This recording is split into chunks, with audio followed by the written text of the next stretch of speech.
시편의 많은 부분이 다윗의 글들이고 고백입니다. 어, 다윗은 직업이 군인이었죠. 그래서 이 전쟁하는 것 자체가 본인의 직업이었고 어, 이 전쟁은 다급성이 있고 또 급하고 그리고 하나님의 그 순간순간에 도움이 필요한 그런 직업이죠. 그래서 하나님께 더 밀착되어 살 수밖에 없었던 거 아닌가 싶기도 합니다. 오늘 시편은 하나님께서 어떤 분이신지 하나하나 곱씹어 볼 뿐 아니라 그 하나님께서 내 삶에 들어오셔서 적극적인 개입을 해주시기를 기대하는 그런 바람의 시입니다. 동시에 이해하기 힘든 영역이 있는데 하나님께서 도무지 그 능력과 대단한 어떤 부분들을 가지고 다윗이 기대하는 만큼 신속하게 어, 다윗의 삶 안에 들어오셔서 승리의 순간을 주시지 않는 그래서 시 속에 뭔가 이렇게 하나님에 대해서 통찰하는 부분들은 있으면서도 그 하나님과 뭔가 호락호락하지 않은 어떤 소통 이런 것들도 동시에 존재하는 그런 시편 같습니다. 1절입니다. 하나님이여 내 마음을 정하여 싸우니 내가 노래하며 나의 마음을 다하여 찬양하리로다. 하나님께 부르는 이런 종류의 어, 어떤 찬양의 도입부 이게 처음 본 것은 아닐 겁니다. 다른 데서도 거의 동일한 구절로 찬양을 시작하고 있는 음, 아, 그런 형태입니다. 그런데 내 마음을 정하였다. 어, 마음을 다하여 찬양하리로다. 이렇게 돼 있는데 이게 마음이라고 돼 있는데 에, 실제로 하나님께 찬양을 하는 다윗의 자세를 이렇게 함축하고 있는 것은 우리가 생각하는 마음 그 이상이라고 볼 수 있습니다. 마음 그 이상. 이게 내가 내 영광으로 하나님을 찬양한다는 말로 전에 이게 바뀌기 전에 성경은 그렇게 기록돼 있거든요. 내 영광. 영광과 마음은 다르죠. 영광은 그 존재 안에서 제일 소중한 것을 얘기합니다. 여기 마음을 다해서 하나님을 찬양한다는 말도 유사하게 쓸 수는 있지만 우리 안에서 가장 소중한 어떤 부분은 어떤 부분일까? 아침에 좀 생각을 해봤는데 우리 쉽게 우리는 우리 영혼이 제일 소중하지 아니 육체적으로는 뭐 심장쯤 되나? 내 삶의 가장 소중한 부분이 어떤 걸까? 뭐 어, 달리기 선수는 달리기 잘하는 능력이 제일 중요하고 사업하는 사람은 돈 버는 능력이 제일 중요하고 과학자는 과학에 대한 지식이 더 중요하고 뭐 그렇게 볼 수 있을까? 그게 본질적인 소중함일까? 그런 생각도 듭니다. 이 사람에게 가장 중요한 거는 뭐지? 여기 원래는 자기에게 있는 카보드, 영광으로서 자기에게 가지고 있는 가장 소중한 어떤 것을 가지고 하나님을 예배한다. 이렇게 되어 있는데 그 본질적인 것은 뭘까? 여기에 뭐 직접적으로 말하고 있지는 않습니다. 근데 우리가 딱히 설명하고 나면 또 그 설명을 빗나가는 것들이 있거든요. 설명을 해놓고 나면 그 설명 바깥에 포함하지 못하는 그런 개념들이 있고 그래서 그냥 영광이라고 그냥 그대로 표현하는 것도 좋을 것 같습니다. 나의 영광, 나에게 있는 가장 좋은 것, 그것을 하나님을 찬양한다.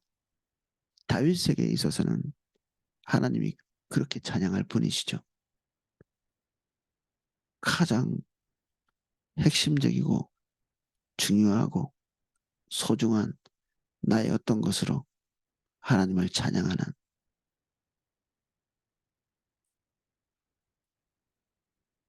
티파야 수구마 깰지어다 내가 새벽을 깨우리로다.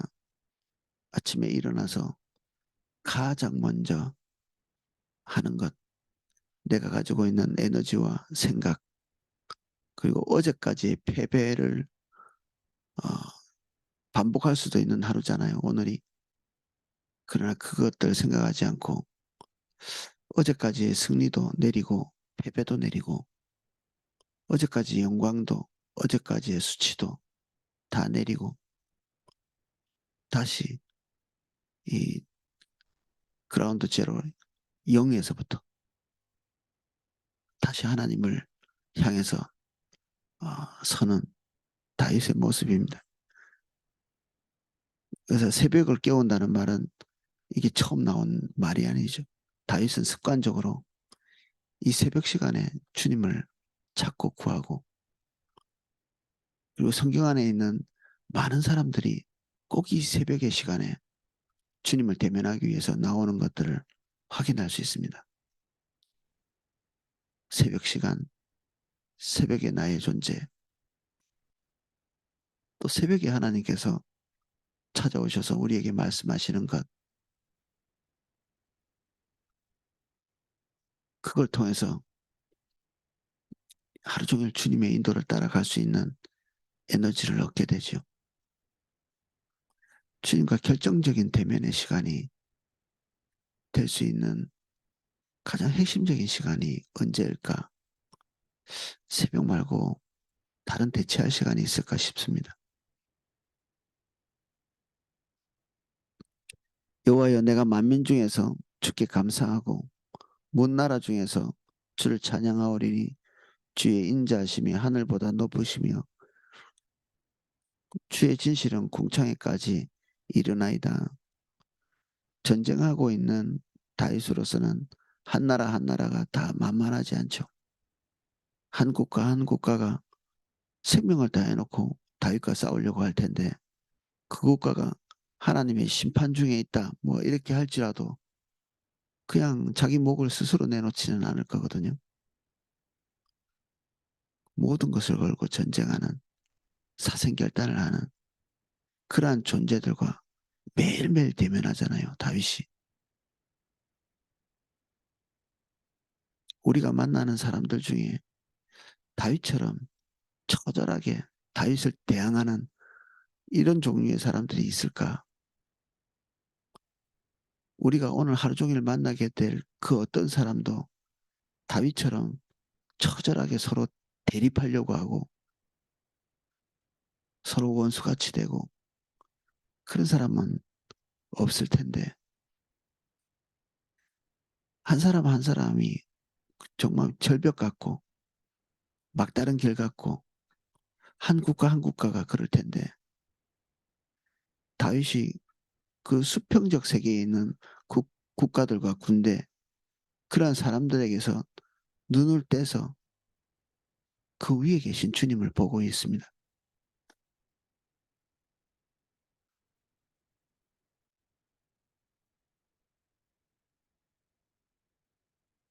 얼마든지 그 상황에 휘말릴 수 있는 다윗의 처지임에도 불구하고 그 위에 계시는 하나님께 굳이 눈을 돌려서 그분을 높이고 그분을 찬양합니다.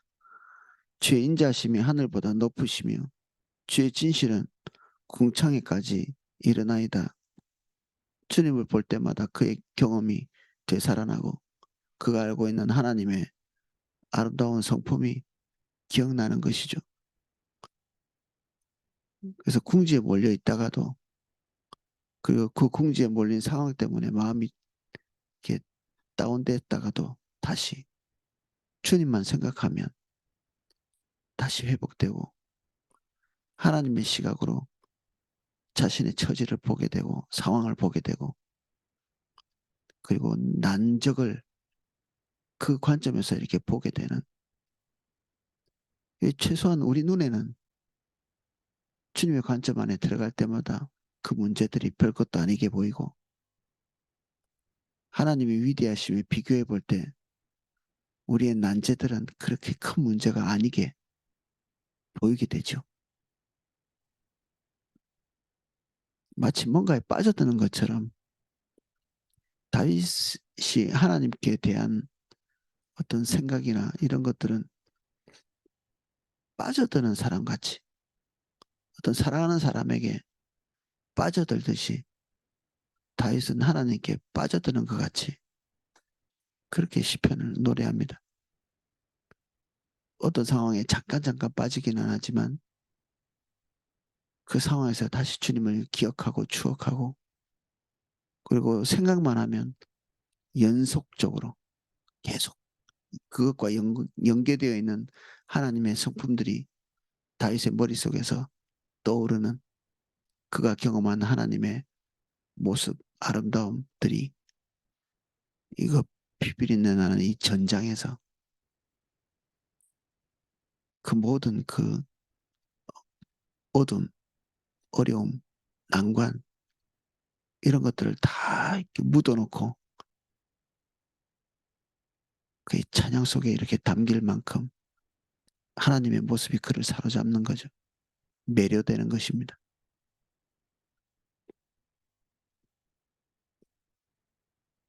다윗이 경험한 인자 그리고 다윗이 경험한 진실하심 이것의 크기가 모든 환란 속에서도 그가 다시 추억할 때마다 주님을 깊이 사랑하게 되는 그런 요인입니다. 하나님이여 주는 하늘 위에 높이 들리시며 주의 영광이 온 땅에서 높임을 받으시기를 원하나이다. 하나님의 통치가 그가 있는 곳까지 내려와서 통치하여 주시기를. 하나님은 어제 우리 시편 나눈 것처럼 모든 것을 주관하시죠. 불행과 그리고 형통 이 모든 걸 주관하고 계시고 우리 눈에 보기에 좋은 것과 우리 눈에 보기에 괜찮은 것들이 다 하나님의 판단 속에서 다음에 무엇이 올 건지 이해할 수 없게 교차해서 우리에게 밀어닥칩니다. 다윗과 같이 주님께 매료되게 우리 시선의 경향성이어야 되잖아요. 이렇게. 그래서 세상에 있는 것이 우리의 목적이 되지 않아야 하고 다른 것이 우리에겐 지나치게 큰 존재가 되지 말아야 되는 비전도 똑같습니다. 우리가 하나님께 비전을 받았다 이렇게 얘기를 많이 하면서 몇 발 가다 보면 비전 자체가 우리의 우상이 되는 주님 따라가는 것과 비전을 성취하는 것 이것의 차이점에 대해서 잘 구분을 못하는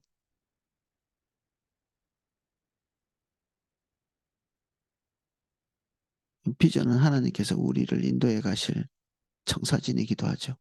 소중하고. 근데 비전이 하나님 자체는 아니시니까 우리는 거기에 함몰될 수는 없습니다.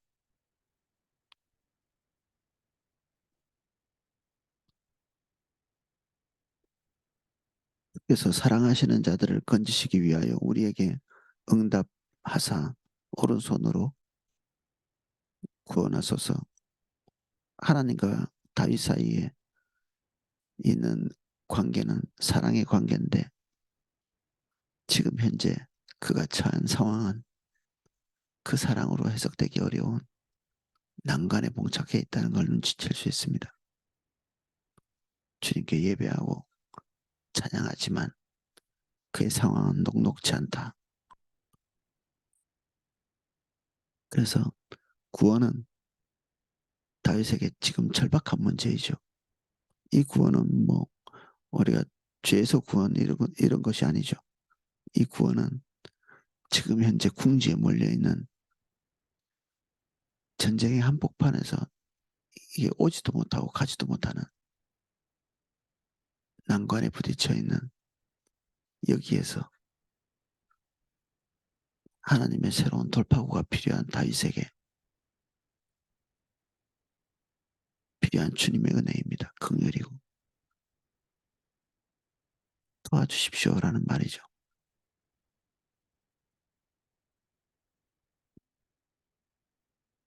하나님이 그의 성수에서 말씀하시되 내가 기뻐하리라.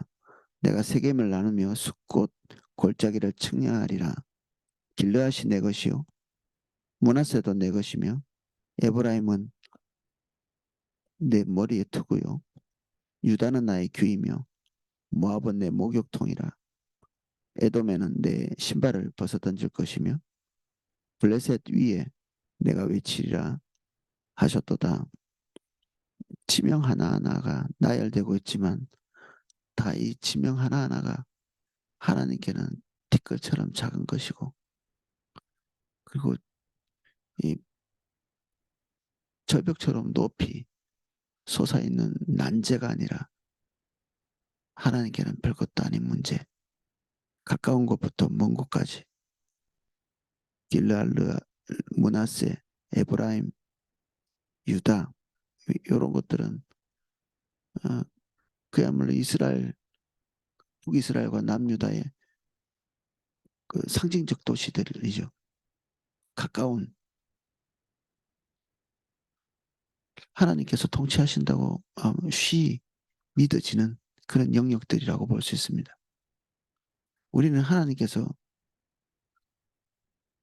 통치하시기 쉬운 영역들에 대한 생각이 있죠. 요 영역까지 하나님께서 역사하실 수 있을 거라 하는 그런 바운더리가 있습니다.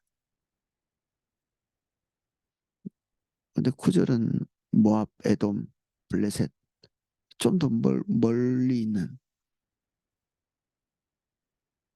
그러한 것들이 하나님도 미치지 못할 영역인가? 여기는 그렇지 않다 얘기하고 있죠. 블레셋은 하나님이 산의 신이다. 들판에서 싸우면 우리가 이기겠다. 뭐 이런 말도 하거든요. 그때 당시의 신에 대한 이해죠. 어떤 곳에서는 역사하고 어떤 곳에서는 역사할 수 없다. 이렇게 단정을 짓는 그들의 신은 사실 그렇죠. 그들의 신은 그들 마음 안에서 만들어낸 그들의 신은 어떤 특정한 곳에서는 역사하고 어떤 특정한 곳에서는 역사할 수 없는 한계를 가지고 있는 신적 이해입니다. 그들이 한계를 가지고 있는 존재이기 때문에 그들이 구상해낸 만들어진 그 신도 한계를 가지고 있죠.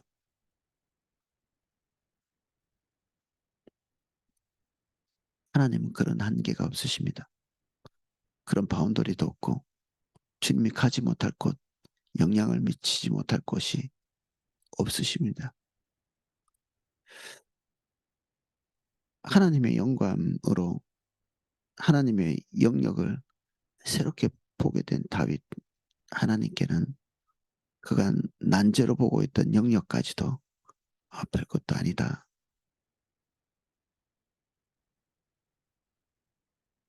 누가 나를 이끌고 견고한 성읍으로 인도해 드리며 누가 나를 에돔으로 인도할고 아직도 하나님의 영역이 아니라고 믿어지는 그 영역에 들어가야 되고 하나님이 행하실 일에 대리자로서 역할을 하려면 우리가 그 어떤 시점에 있어야 되는 거죠.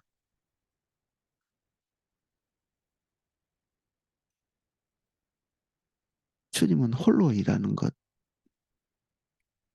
그다지 기뻐하시지 않는 것 같습니다. 홀로 일하셔야 더 완전하시고 인간 때문에 방해도 안 받으실 텐데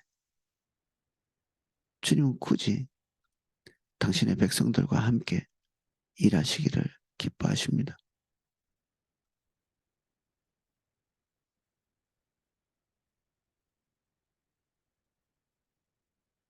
그게 우리 부르심의 핵심이죠.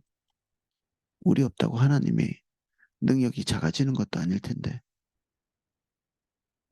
굳이 그런 통로를 쓰기를 기뻐하십니다. 우리의 능력 없이도, 우리의 헌신 없이도, 우리의 존재 없이도 하나님은 여전히 하나님이시고 여전히 당신의 일을 능력으로 해내실 수 있는 하나님이신데 그거는 우리에게 계속해서 노크하십니다. 당신이 걸어가는 길을 같이 가도록 하나님의 일에 헌신하고 거기에 동참하도록 우리를 부르시죠. 마치 능력이 부족한 것처럼. 그리고 우리가 안 가면 하나님이 가실 수 없는 것처럼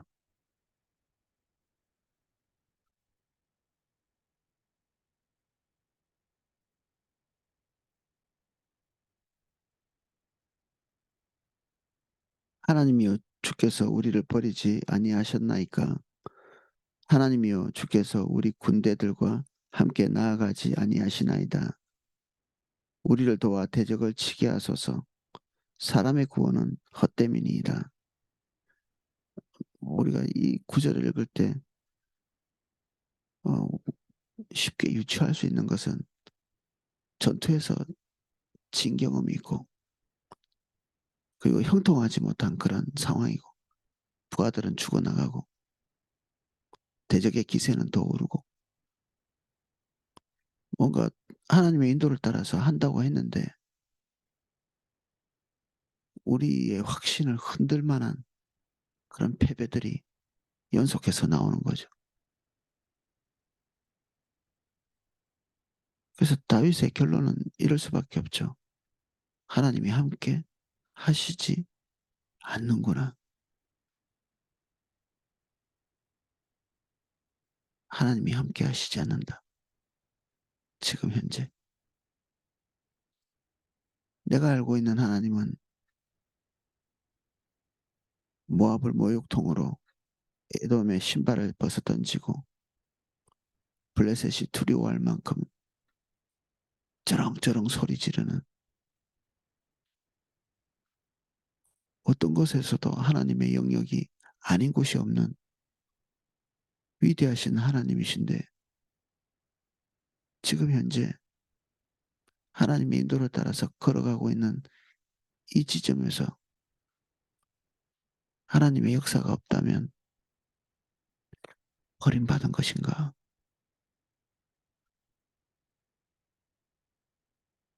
다윗이 거기에 멈춰 있지 않은 게 너무 놀랍습니다. 사실 멈출 수도 없죠. 전쟁을 하다가 뭐 중간에 어떻게 멈추겠습니까?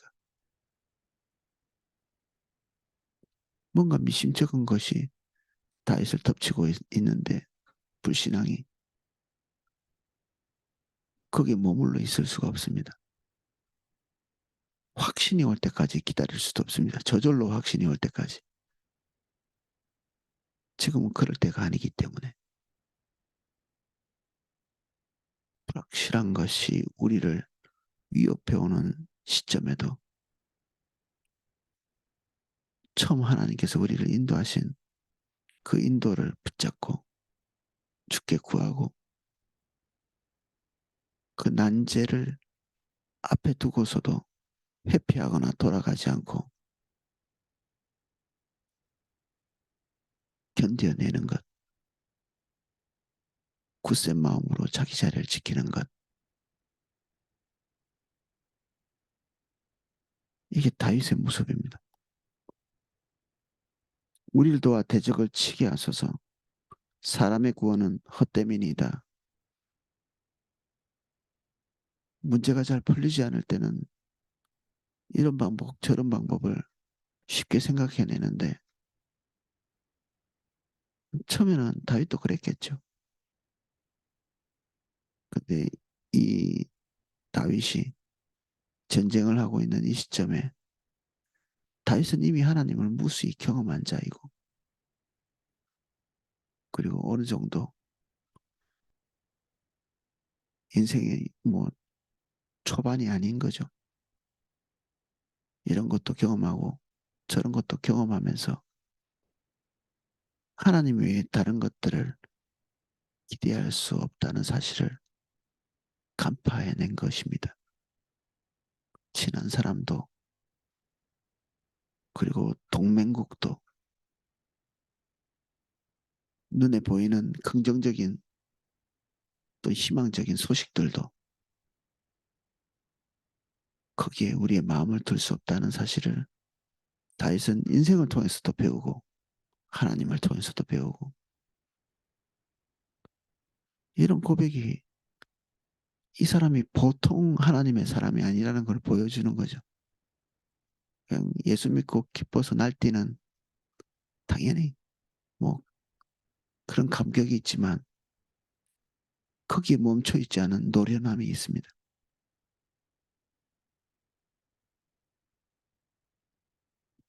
미성숙함. 우리는 거기에 머물러 있을 수는 없습니다. 처음 예수님 믿을 때 불같이 뜨거운 그런 모습들,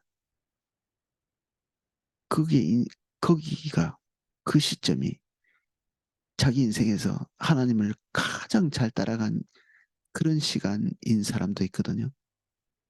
그 뒤에 주님도 놓치고, 주님 따라가는 것도 놓치고, 그때 추억이 자신의 삶에 가장 기억에 남는, 가장 하나님 사랑했던 그런 지점이 되는, 그렇게 되면 절대 안 되는 것입니다. 끊임없이 계속해서 그것보다 더 하나님을 사랑하고 주님을 깊이 경험하는 그런 경험들이 끊임없이 누적돼야 되는 거죠. 이건 어떻게 해서 되느냐? 이게 그냥 뭐 무작위로 막 던져지는 거냐? 아니요. 순종을 통해서 되는 겁니다. 주님께서 말씀하신 미세한 하나님의 뜻도 그냥 흘려보내지 않고 하나하나 다 붙들면서 그 뜻을 소중히 여기고 하나님의 뜻이라고 믿어지는 누가 또 하나님의 뜻이 확실할 때까지 기다리는 그러면서 하나님의 뜻을 다 흘려보내거든요. 하나님의 뜻이라고 그 당시에 믿어지는 최선의 것 때로는 추측할 수밖에 없을 때도 있습니다. 추측할 수밖에. 이게 하나님이 우리를 인도하시는 거 아닐까? 내적인 확신은 있으나 아니라 해도 말할 수 없는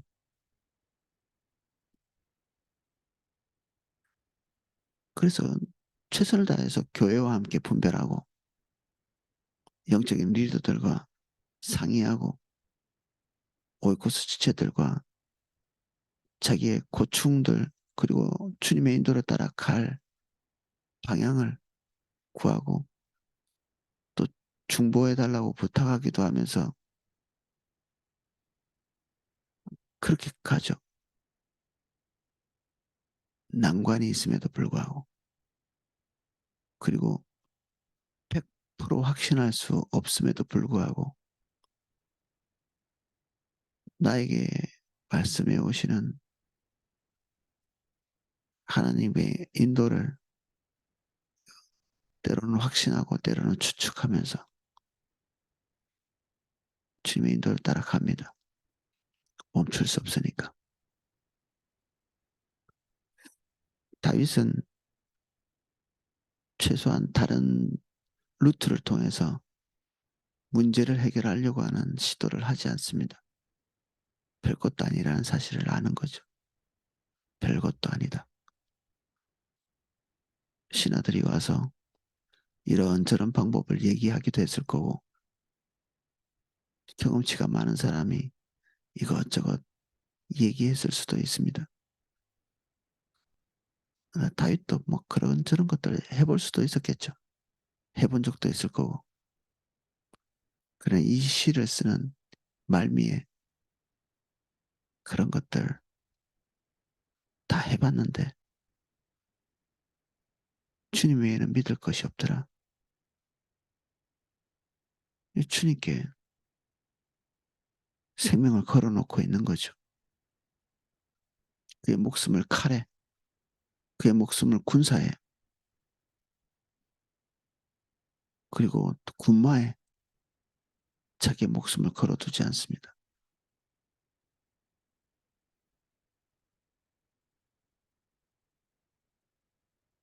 우리가 하나님을 의지하고 용감히 행하리니 그는 우리의 대적들을 밟으실 자이시미로다.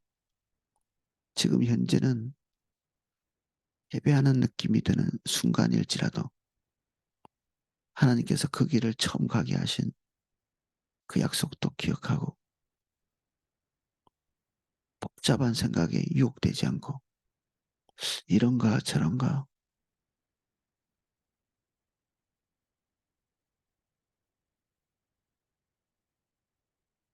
유혹될 만한 것, 미혹될 만한 정보 이런 것이 우리의 마음을 유혹할 수 있는데 다윗은 그 모든 유혹들을 걷어내고 더 힘있게 주님 붙들고 있습니다. 주님이 어떤 분이신지 과거에 충분히 경험한 사람이죠. 하나님이 어떤 분이신지. 그래서 지금 현재 패배처럼 보이는 순간에도 더 확신을 가지고 주님 붙들 수 있습니다. 패배는 순간뿐이다. 고통도 순간뿐이고 그것을 견디어내는 것이 주님이 우리에게 원하시는 성품이기도 합니다. 견디어내는 것, 고통을 참는 것, 어려움을 극복하는 것, 붕괴되지 않는 것, 주님을 신뢰하는 것, 그리고 환경을 통해서 주님을 보지 않는 것, 하나님의 성품을 통해서 주님을 보는 습성들, 이게 성숙이거든요. 성숙.